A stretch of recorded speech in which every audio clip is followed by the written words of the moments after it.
इतिहास में सबसे ज्यादा नीचे गिरा रुपया, इतना नीचे जो आज से पहले कभी भी आजाद भारत के इतिहास में नहीं गिरा है। हालत ये हो गई है दोस्तों कि शेयर मार्केट रिकॉर्ड स्तर पर गिरा है, कत्लेआम मचा हुआ है, ब्लड बाथ मचा हुआ है शेयर मार्केट में। और संसद परिसर में इंडिया गठबंधन के सांसदों ने तुरंत इमरजेंसी बैठक बुलाकर सरकार से कहा है कि वो जवाब दे भारत में संभावित उस तेल संकट की जिसको लेकर विपक्ष लगातार सवाल पूछ रहा है, लेकिन सरकार जवाब नहीं दे रही। दोस्तों, दुनिया भर सहित भारत में इस वक्त अर्थव्यवस्था के मोर्चे पर एक भयानक संकट खड़ा हुआ है। यकीन जानिए दोस्तों, जो लोग टीवी पर बैठकर युद्ध को T20 मैच की तरह मजे लेकर देख रहे थे, अब हम सब पर इसका प्रभाव पड़ना शुरू हो चुका है। दोस्तों, न केवल शेयर मार्केट में हालत खराब है, बल्कि रुपया, जी हाँ दोस्तों, रुपया आज आप जानते हैं इस वक्त किस स्थिति में है। 92 इज इक्वल टू $1, मतलब $1 इज इक्वल टू 92 रुपीज के पार जा चुका है। और ऐसे ही अगर ये युद्ध चलता रहा तो अगर 100 के पार भी रुपया चला जाए अगले 10 दिनों में, तो आपको कतई हैरानी नहीं होनी चाहिए। दोस्तों, आप जानते हैं कि ईरान, इजराइल और अमेरिका के बीच में जो युद्ध चल रहा है उसने पूरी दुनिया को अपनी आंच में ले लिया है। हालत यह है कि विपक्ष ने आज संसद भवन में, क्योंकि आज बजट सत्र का दूसरा हिस्सा शुरू हो जाएगा, तो संसद भवन में आज इमरजेंसी बैठक विपक्ष ने बुलाई। इस बैठक में दोस्तों कांग्रेस पार्टी के नेता शामिल थे, राहुल गांधी थे, इसमें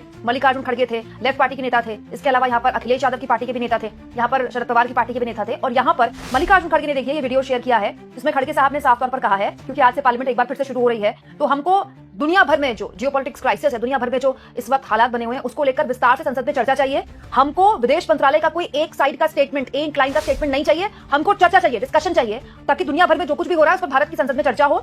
और गवर्नमेंट ऑफ इंडिया, मतलब भारत की सरकार को यह बताना ही पड़ेगा कि हमारे ट्रेडर्स, हमारी एनर्जी सिक्योरिटीज, सप्लाई चेन कितनी प्रभावित हुई है, उससे प्राइस हाइक में कितना फर्क आएगा। और हर लिहाज से जो अपोजिशन है, जो विपक्ष है, वो जनता के साथ है और वो चाहता है कि इस पूरे मसले पर सरकार जवाब दे। दरअसल दोस्तों, विपक्ष लगातार सरकार से सवाल पूछ रहा है तेल को लेकर कि स्टेट ऑफ हार्मोज बंद है, और सूत्रों के हवाले से खबरें आ रही, सारी खबरें सूत्रों के हवाले से चलती है। कोई दिक्कत ही हो गई दोस्तों, कितना रिजर्व भारत के पास है, सूत्रों के हवाले से खबरें आ रही है। तो ऐसा लगता है कि सूत्र ही सरकार चला रहे हैं। दिक्कत ये है दोस्तों कि सरकार इस पूरे मामले में सूत्रों के भरोसे है, जबकि ऐसी खबरें साफ तौर पर चल रही हैं कि भारत का जो LNG इंपोर्ट है, दोस्तों LNG मतलब लिक्विफाइड नेचुरल गैस, उसका 69% स्टेट ऑफ हार्मोन से आता है, ऑलमोस्ट 70% आप समझ लीजिए, और वो बंद पड़ा हुआ है। दोस्तों, इस आर्टिकल में भी देखिए साफ लिखा है कि after adjusting for GAIL's US LNG swap optimization, the effective system exposure moderates to about 66%, but the concentration risk is material. मतलब रिस्क अभी भी है और इस रिस्क के बारे में भारत सरकार कुछ बता नहीं रही है। इसी को लेकर आज संसद भवन में विपक्ष ने बैठक की और सरकार से मांग की कि सरकार केवल एक लाइन का खड़े होकर बयान ना दे, इस पूरे मसले पर चर्चा कराई थी। कि दोस्तों, चर्चा तो होनी ही चाहिए, दुनिया भर की संसदों में चर्चा हो रही है, दुनिया भर की संसदों में सरकार वहां जवाब दे रही है। चर्चा बहुत से मुद्दों पर होनी चाहिए, न केवल तेल और गैस के तमाम चीजों को लेकर जो अफवाहें देश भर में उड़ रही हैं उसको लेकर, बल्कि इस बात को लेकर भी कि भारत का इस वक्त क्या रुख है। अगर ऐसे ही युद्ध अगर 100 दिन चल गया, जो कि अमेरिका दावा कर रहा है, 1 महीने चल गया, तो एक बहुत भयानक संकट दुनिया भर के सामने खड़ा है। हम कैसे तैयार हैं, हम अपने लोगों को कैसे तैयार करेंगे। दूसरा, जियोपॉलिटिक्स पूरी तरह से बदल जाएगी, बदल रही है। उस बदलती जियोपॉलिटिक्स में हम कहां खड़े हैं दोस्तों, जब यूरोप के देश खुलेआम अमेरिका का विरोध कर रहे हैं, यूके जैसा देश भी खुलेआम अमेरिका विरोध कर रहा है, कनाडा खुलेआम विरोध कर रहा है, दुनिया भर के मुल्क अमेरिका पर दबाव डाल रहे हैं, वहीं दूसरी ओर चीन और रूस का अपना एक अलग स्टैंड है इस पूरे मसले को लेकर। भारत का क्या रुख है भाई? आप साउथ एशिया की आवाज बताते हैं अपने आप को, आप दुनिया की तीसरी सबसे बड़ी अर्थव्यवस्था बताते हैं, तो आपका रुख क्या है इस मसले पर? कम से कम संसद में बहस तो होनी चाहिए। अगर इस मामले में संसद में बहस नहीं हो सकती दोस्तों, तो फिर किस मामले में होगी? आप खुद सोचिए दोस्तों। वहीं शेयर मार्केट के हाल में आपको बता देती हूँ, आज सुबह ही शेयर मार्केट खुलते ही, सोमवार था, हफ्ते का पहला दिन था, लेकिन पहले से ही अनुमान था कि ब्लडबाथ होगा, कत्लेआम मचेगा, और वो हुआ भी। शेयर मार्केट में इतने बुरे हालात है, पिछले कई हफ्तों से शेयर मार्केट गिरावट पर है, और आज तो हद ही हो गई, पूरी तरह से बाजार आप समझ लीजिए एक तरह से क्रैश हो गया। सुबह उठते ही जो 9:19 हो रहे थे, तब 9 बजे मार्केट खुलता है, सेंसेक्स 2627 अंक गिर गया, ऑलमोस्ट 2.95% की मतलब गिरावट है, ऑलमोस्ट 3% की गिरावट समझ लीजिए आप। दोस्तों, निफ्टी गिरा है 23,748 पर, मतलब ऑलमोस्ट समझ लीजिए 2.8% कर गया है। शेयर मार्केट में बुरा हाल बचा हुआ है, निवेशक मतलब आप समझ लीजिए निवेशकों में भगदड़ मची हुई है, अपना पैसा निकाल रहे हैं निवेशक।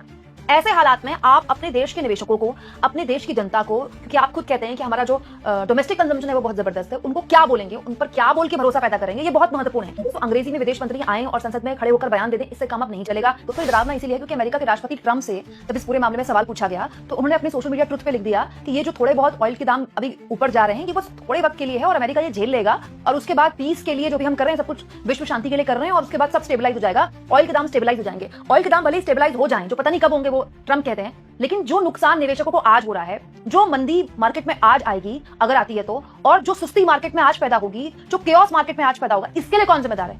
हो सकता है उनका अमेरिका तैयार हो, लेकिन इंडिया तो तैयार नहीं था ना दोस्तों। दूसरा विपक्ष इस मामले में बहस की मांग इसलिए भी कर रहा है क्योंकि ठीक इस युद्ध से पहले प्रधानमंत्री नरेंद्र मोदी इजराइल दौरे पर गए थे, और अब जब इजराइल ने न केवल इतना भयानक युद्ध छेड़ दिया ईरान के खिलाफ, बल्कि उसकी वजह से पूरी दुनिया में एक संकट पैदा हो गया है, तो भारत के प्रधानमंत्री पर दुनिया भर में आर्टिकल छप रहे हैं कि क्यों इस युद्ध से पहले मोदी वहां पर गए, मोदी 3 महीने बाद भी जा सकते थे।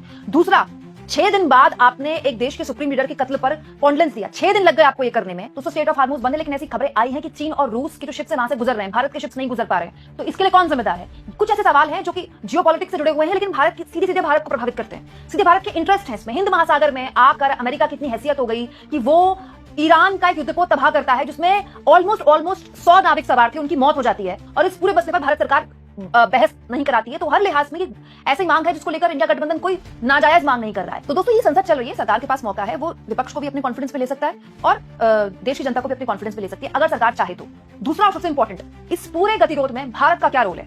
भारत क्या एक मीडिएटर बन सकता है? वो ईरान से भी बात कर सकता है, वो यूएस से भी बात कर सकता है, वो इजराइल से भी बात कर सकता है। मोदी जी तो खुद प्रगाढ़ मित्र हैं नेतन्याहू के। तो वो एक मीडिएटर के तौर पर एक शांति का संदेश दे सकता है, जो कि हमेशा हमने पूरी दुनिया को दिया है। चौथा और सबसे इंपॉर्टेंट दोस्तों, गुटनिरपेक्ष का जो पूरी नीति थी, हमारी विदेश नीति जिस आधार पर टिकी हुई थी, ठीक इस युद्ध से पहले प्रधानमंत्री ने इजराइल जाकर और ईरान को इतने वक्त बाद रीच आउट करके उस पूरी नीति पर एक तरह से उसकी तिलांजलि दे दी। एक बहुत जबरदस्त शिफ्ट देखा गया भारत की विदेश नीति पर। उससे भारत को नुकसान हो रहा है या फायदा? इस मुद्दे पर भी विपक्ष बहस करवाना चाहेगा ही चाहेगा। अब बहस हो पाती नहीं हो पाती तो खैर आने वाला वक्त बताएगा। दोस्तों, आज सुनने में ये भी आया था कि जो विपक्ष की मांग थी अविश्वास प्रस्ताव को लेकर, ओम बिरला को लेकर, तो उस अविश्वास प्रस्ताव पर भी शायद आज बहस होती है। तो 12 बजे पता चलेगा, क्योंकि 11 बजे संसद चली तो 1 घंटे के लिए स्थगित हो गई।